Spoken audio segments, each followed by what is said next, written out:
बिस्मिल्लाहिर्रहमानिर्रहीम। सामीन, पाकिस्तान से बहर सुनने वालों को अरशद कुंदी का सलाम। इस माह अप्रैल में इस हुकूमत का खात्मा हो सकता है, कैसे, हम आपके सामने कुछ फैक्ट्स एंड फिगर रखने वाले हैं। इसके अलावा जी, आज मरियम नवाज ने एक और चांद चढ़ाया है, जिसको सुनने के बाद आप कहेंगे कि ये वाकई जहल तरीन हुकूमत है। और पाकिस्तान में टूल प्लाजों की मद में रात को इजाफा कर दिया गया है और 9 अप्रैल का जलसा पाकिस्तान की तकदीर बदल देगा। इंडिया ने आज 2019 के बाद पहली दफा ईरान से तेल खरीदना शुरू कर दिया है। सबसे पहले, इस जेल हुकूमत से जान कब छूटेगी? ये हुकूमत इस अप्रैल में खत्म हो सकती है। क्यों खत्म हो सकती है, जरा देखिए। अब इनके पास खर्च करने को 1 रुपया नहीं है।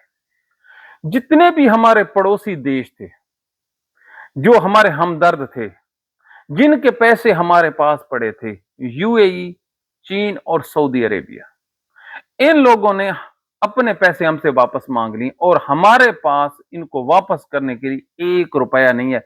पीछे हमारे पास है नवाज शरीफ और शहबाज शरीफ और मरियम। इनको बेचकर हमारा कर्जा उतरना नहीं है, लिहाजा तैयार हो जाइए। 14 तारीख के बाद आपके चूल्हे ठंडे हो जाएंगे और आपको 2 वक्त की रोटी भी नहीं मिलनी। हाँ जी, कल रात को इन्होंने क्या किया है? पेट्रोल की प्राइस तो तारीखी सतह पर बढ़ाई है ना, इसको छोड़िए। टूल प्लाजा जो डिस्ट्रिक्ट टू डिस्ट्रिक्ट चलती है, उसका टूल टैक्स था 30 रुपए, 30 रुपए, जिसको रात को बढ़ाकर इन्होंने कर दिया है जी 100 रुपया।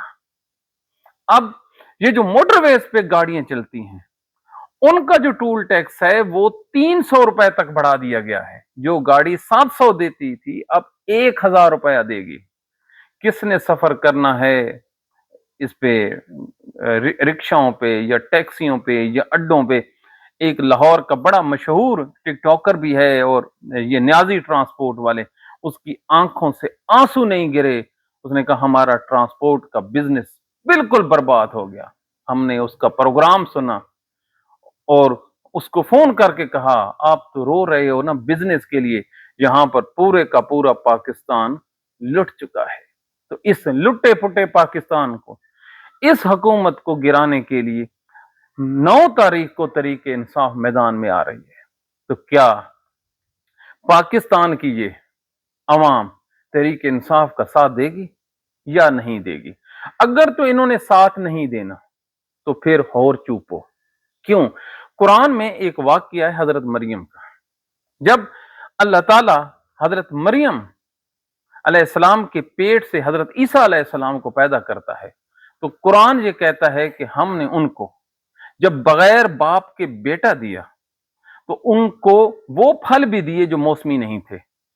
तो फिर जो फल लगा खड़ा था दरख्त पे, तो हमने मरियम को कहा कि ये जो दरख्त है, ये मैं कुरान की आयत का तर्जमा आपसे शेयर कर रहा हूं कि ए मरियम, इस दरख्त को हिला। अब ये जो कमांड थी कि अल्लाह ताला मेवा दे रहा है, तो क्या मुंह में नहीं डाल सकता था? तो उसने क्या कहा मेरे रब ने मरियम अलैहिस्सलाम को कि ए मरियम, उस दरख्त को हिला, हरकत करेगी, जोर लगाएगी, तो वो फल नीचे गिरा और तुम खा लोगे। तो मतलब क्या है कि अल्लाह उस वक्त मदद करता है जब कोई अपनी मदद आप करता है। खुदा ने आज तक उस कौम की हालत नहीं बदली, जिसे ना हो ख्याल अपनी हालत आप बदलने का। तो 9 अप्रैल को अगर कामन अवाम निकल आती है सुहेल अफरीदी की इस कॉल पर, तो समझिए इस अप्रैल में आपकी इस नापसंदीदा तरीन हुकूमत से जान छूट सकती है। वगरना रात को गोबर टैक्स लगाए तो इंशाअल्लाह अज़ीम अगले महीने में आप लोगों के अपने वॉशरूम जाने पर भी टैक्स लग जाएगा। क्यों? कुछ भी नहीं है। 376 खरब रुपए का ये कर्जा ये हड़प कर चुके हैं। और इन्होंने हमें दिया क्या है? ये ऑरेंज लाइन और मेट्रो ट्रेन, जिसका कर्जा चीन को हमने वापस करना है। और उसने कहा कड्डो पैसे, कड्डो, अपनी शक्ल ना विखाओ, सानू जरा सानू माल विखाओ। तो किधर है माल? कमीशन खा के चले गए।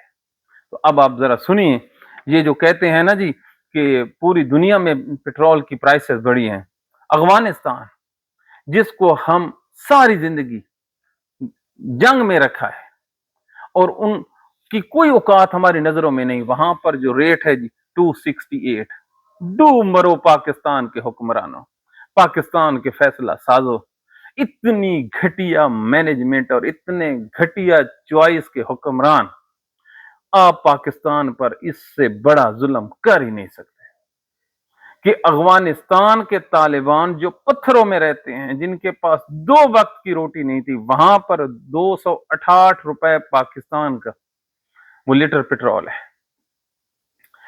سری لنکا کوئی ہے ملک، اس کی اتنا سا ملک ہے چھوٹا سا، وہاں پہ ہیں 402 روپے، ہم سے کم۔ بنگلہ دیش، ہاں جی یاد ہے کون سے یہ بنگالی تھے جن کو ہم نے کہا تھا کہ آپ کے لیے پٹسن بنی ہے جب آپ واش روم جاتے ہو؟ جی ہاں، یہ تاریخ کے وہ الفاظ ہیں جو پاکستانیوں نے کہے تھے اور ان کو ہم نے دھتکارا تھا، دفع ہو جاؤ ہمارے پاکستان سے۔ انہوں نے اپنا پاکستان بنا لیا جس کو بنگلہ دیش کہتے ہیں، وہاں پر جی 296۔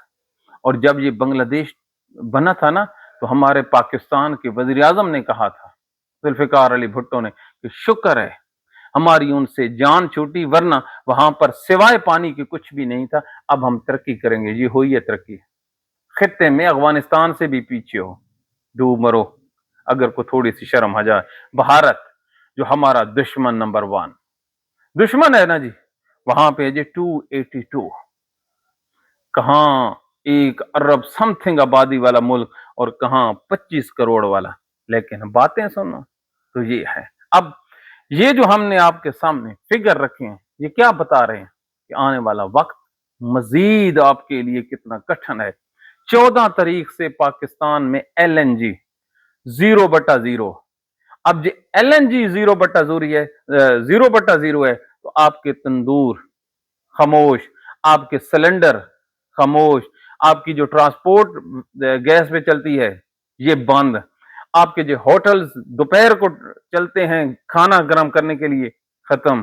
اب اگر گیس ختم ہے، پیٹرول اتنا مہنگا ہو گیا ہے تو حضور اب بجلی پہ آئیں گے، بجلی اس سے ڈبل مہنگی ہے اور آپ کے ملک میں پیٹرول موجود نہیں ہے، گیس ہے نہیں، تو پھر فرنس آئل جو سب سے مہنگا ہے اس پہ جائیں گے تو پھر بجلی کے جو بل ہیں تو آپ کے پاس یہ گردے بچے ہیں، یہ بیچ دینا بلا وہ کون خریدے گا، یا اپنے بچوں کو مارکیٹ میں رکھ دو، یہ بچے ہی بکنے والے ہیں، آپ کے پاس کچھ نہیں بتا۔ وہ اس نے کہا تھا میں تو برداشت کر جاؤں گا، آپ سے برداشت نہیں ہونا، واقعی آپ سے برداشت نہیں ہونا، یہ ہے نا۔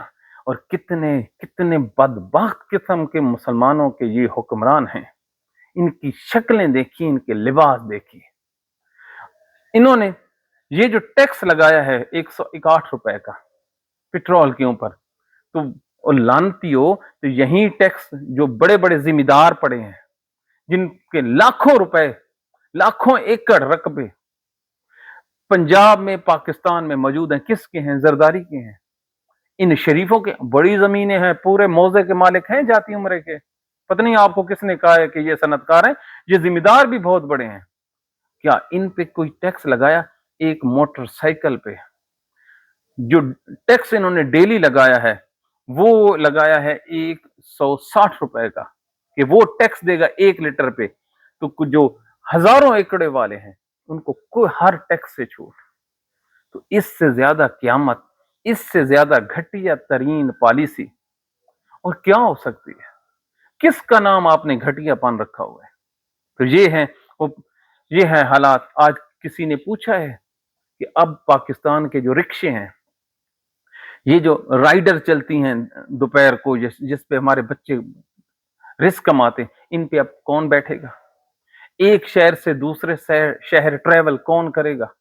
کسی نے سوچا؟ نو بالکل نہیں سوچنا۔ اور ان کی سوچ کی ہرس اور ان کی جو چھوٹا پن ہے، اس کے بعد بھی اگر آپ نے لعنت نہ بھیجی تو آپ دیکھیے ہمارا پڑوسی ہے ایران، وہ ہمیں تیل دیتا ہے اور فخریہ تیل دیتا ہے، تہران کی سڑکوں پر پاکستان کا جھنڈا لہراتا ہے۔ اب بھی 2019 میں امریکہ کے دباؤ پر भारत ने ईरान से तेल खरीदना बंद कर दिया गया, लेकिन अब जब उसे पता चला है कि मेरी सर्वाइवल नहीं है, तो उन्होंने क्या किया, उन्होंने 7 साल के बाद ईरान से तेल खरीदना शुरू कर दिया है। इंडिया खरीद रहा है, 282 लीटर अपने लोगों को दे रहा है। आप वहां पर बहरान है गैस का, याद रखिए गैस का बहरान है। क्यों?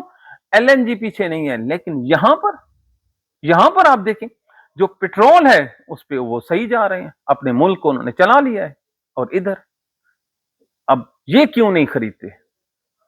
कल ये कह रहे थे कि हमारी मशहूरी अफगानिस्तान में भी बहुत ज्यादा बढ़ गई है, वो उधर भी बढ़ गई। और भाई अपनी मशहूरी अपने पास रखो, हमने आपकी मशहूरी को चाटना है, और हम आपकी मशहूरी पाकिस्तान में भी बहुत है, लेकिन खुदा के लिए इस मुल्क पर रहम करो। लेकिन रहम इनसे बिल्कुल नहीं है ना। क्यों? इन पे कोई यकीन ही नहीं करते, इनको कोई 1 रुपया देने को तैयार नहीं है। पाकिस्तानियों 1 रुपया इन पे ट्रस्ट करने को तैयार नहीं है।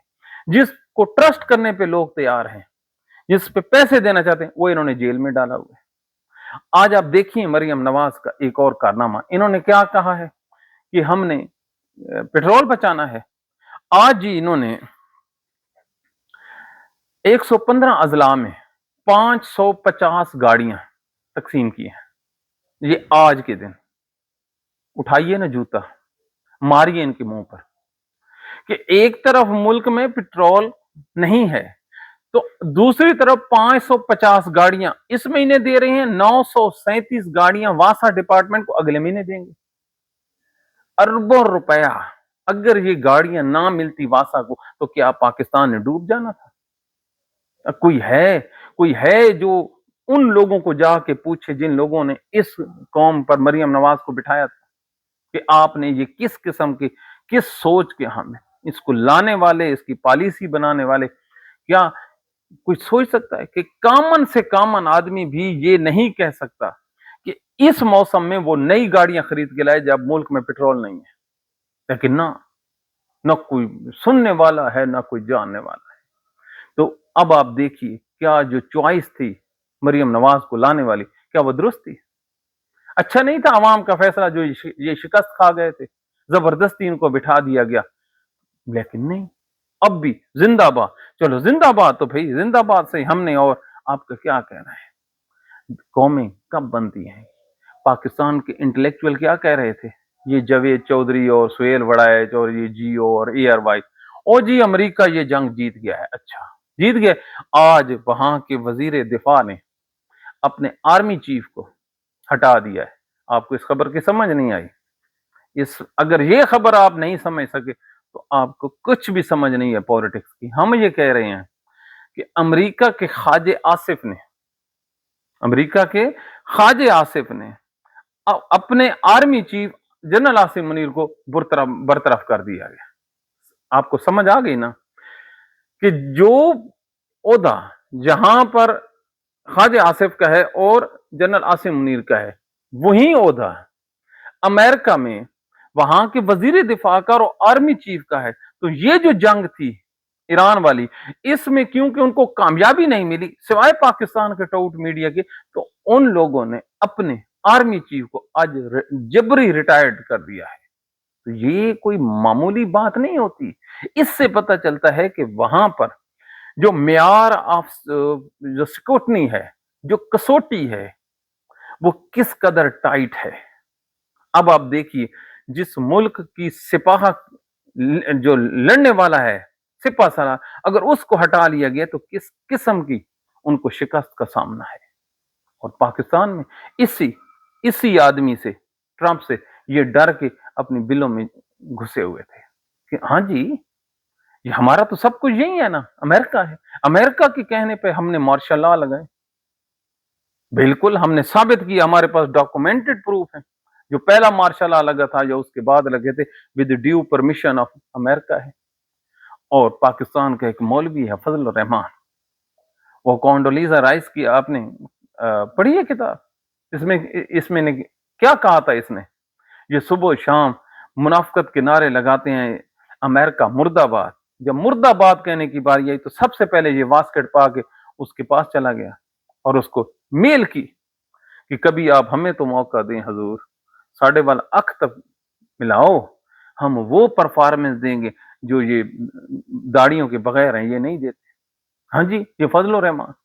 اگر اب بھی آپ کو شک ہے تو اس کرائسس میں پاکستان کی کسی دینی جماعت کا احتجاج دکھا دیں امریکہ کے اگینسٹ، اسرائیل کے اگینسٹ، ایران کی حق میں بالکل نہ نکالیں، کیونکہ وہ اس سے ان کا نظریاتی اختلاف ہے۔ آپ یہ منہ سے بشک کہتے رہیں، دل سے کبھی نہیں، چاند طبقے نہیں مانیں گے، تو پھر یہ کیوں نہیں جی امریکہ مرد آباد اب نعرے لگا؟ پاکستان میں کوئی ایک جلسہ، کوئی ایک جلوس، کوئی سیمینار جماعت اسلامی نے نکالا؟ انہوں نے کتنے سینکڑوں بچوں کا مستقبل یونیورسٹیوں میں انہوں نے خاک میں ملا ڈالا ہے، کیوں؟ اسی گندی پالیٹکس اور اپنے لوگوں کے لیے۔ تو یہ پاکستان کے وہ حالات ہیں جو جس کے مطابق، جس وجہ سے ہم پر یہ مسلط ہے۔ ہمارے ایک سننے والے نے کہا ہے جی کہ جس طرح کی قوم ہے اسی طرح کے لیڈران ہیں، یہ اللہ تعالیٰ کا عذاب ہے۔ بالکل عذاب ہے، اس سے زیادہ اور عذاب کیا ہو سکتا ہے؟ کیا ہو سکتا ہے؟ کیا ہم جنرل جو باجوہ ہے، جنرل باجوہ کا ہم وہ بھول جائیں جو اس کا کنڈکٹ تھا؟ اب وہ کہتے ہیں کو زندہ ہے یا مردہ، ہمیں اس کی موت سے کیا لینا دینا، لیکن ایک چلتی پھرتی حکومت کو، چلتی پھرتی حکومت کو ان لوگوں نے ختم کیا۔ اور اس شخص کا جو وزڈم ہے، اس شخص کا وزڈم دیکھا تھا، اس نے اس خطے میں سب سے پہلے امریکہ کے سامنے کھڑا ہو گیا تھا اور وہ کھینچ کے لے کے جا رہا تھا کہ میں تجھے رشیا اور چائنا کے بلاک میں لے جاؤں، اس گندے جو لوگ ہیں امریکن اور یہ اسرائیلی، اس سے میں آپ کو بچا لوں۔ تو ہم نے اس کو کیا کہا؟ ہم نے اس کو کہا تو اسرائیلی ایجنٹ ہے۔ جی ہاں، وہ اسرائیلی ایجنٹ ہے اور یہ اس کے مخالف ہے۔ تاریخ لکھے گی ایک انٹرنیشنل، یہ میں کالم پڑھ رہا تھا، اس میں ایران جو جنگ ہوئی ہے جی، انہوں نے